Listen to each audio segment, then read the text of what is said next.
আজ আপনাদের সাথে শেয়ার করব চালের গুঁড়ো দিয়ে একটা স্ন্যাক্সের রেসিপি। প্রথমে একটা প্যানে নিয়ে নেব 1 বাটি জল, দিয়ে দেব স্বাদ অনুযায়ী লবণ, দিয়ে দেব সামান্য জোয়ান, সামান্য কালো জিরে, দিয়ে দেব 1 চামচ রিফাইন তেল।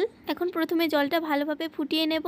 জল ভালোভাবে ফুটে গেলে গ্যাসের আঁচটা লো করে দিয়ে এখানে 1 বাটি পরিমাণ চাল দিয়ে দেব। এখন সবকিছুর সাথে ভালোভাবে মিশিয়ে নিয়ে একটা ডো তৈরি করে নেব। চালের এই ডোটা তৈরি হয়ে গেছে, এখন একটা প্লেটে তুলে নেব। ডোটা ভালোভাবে মথে নিয়ে এখান থেকে ছোট ছোট করে লেচি কেটে নেব। এখন চাটুর উপর একটা লেচি নিয়ে রুটির মতো করে বেলে নেব।